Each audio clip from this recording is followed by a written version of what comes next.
حضرت موسیٰ علیہ الصلوۃ والسلام بھی مبعوث ہوئے۔ پھر انہوں نے اپنی قوم کو حکم دیا تھا کہ جس علاقے میں جابر قوم کا اور جابر حاکم کا قبضہ تھا اس علاقے کو فتح کرنے کا حکم دیا، لیکن یہ اسرائیل اتنی ناکام اور نالائق قوم تھی اور نافرمان قوم تھی، انہوں نے انکار کر دیا کہ بھائی ہم تو جہاد نہیں کر سکتے، جس بنا پر انہیں میدان تیہ میں 40 سال تک رہنے کی سزا مل گئی، اور اس کے بعد پھر حضرت موسیٰ علیہ الصلوۃ والسلام وفات پا گئے۔ ان کے بعد حضرت یوشع بن نون جو حضرت موسیٰ علیہ الصلوۃ والسلام کے خادم ہوا کرتے تھے، یہ جب آئے تو انہوں نے بیت المقدس فتح کیا۔ اس سے معلوم ہوا کہ بیت المقدس کو فتح کرانے سے جو بھی روگردانی کرے گا، پیچھے ہٹے گا یا انکار کر دے گا تو اس کے اوپر اللہ کا غضب اتر سکتا ہے، اللہ کی ناراضگی کا یہ سبب بن سکتا ہے۔ اس طرح حضرت موسیٰ علیہ الصلوۃ والسلام نے اپنی قوم بنی اسرائیل سے کہا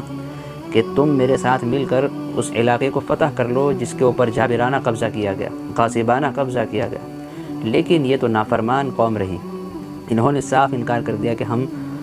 جہاد نہیں کر سکتے، تو اللہ تبارک و تعالیٰ نے بطور سزا 40 سال تک ان کو میدان تیہ کے اندر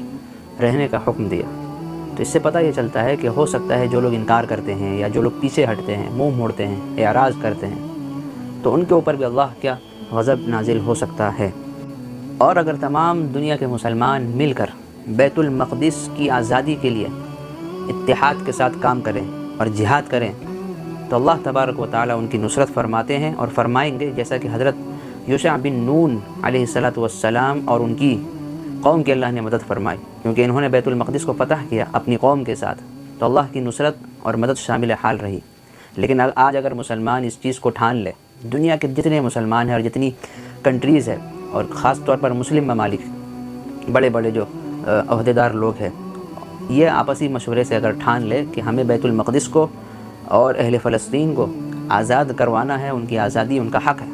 اور ان کو ان کا حق واپس کرنا ہے، تو اللہ تبارک و تعالیٰ غیبی امداد بھی فرمائیں گے، مالی نصرت بھی ہوگی، ہر طرف سے نصرت اور مدد کی لہریں ہمیں دکھائی ملیں گی۔ لیکن ہم مسلمان خود پیچھے ہٹتے ہیں کیونکہ ہمارے اوپر یہ نہیں ہو رہا، اس لیے ہمیں اس کا بالکل اندازہ نہیں ہے۔ جو لوگ اس تکلیف سے گزر رہے ہیں ان سے آپ اگر پوچھیں گے تو وہ اس درد کو بیان کریں گے۔ اسی لیے تمام مسلمانوں سے گزارش ہے کہ اتحاد کے ساتھ دعا بھی کیجیے، دوا بھی کیجیے، اور ان کے خلاف جہاد کیجیے، ان کے خلاف اپنا احتجاج کم از کم ریکارڈ کروائیے، جہاں جہاں مسلمان ریلیاں نکال رہے ہیں ان کا ساتھ دیجیے، اس میں شرکت کیجیے، اور جن جن چیزوں کو رد کرنے کا اور ان کی اسرائیلی سامان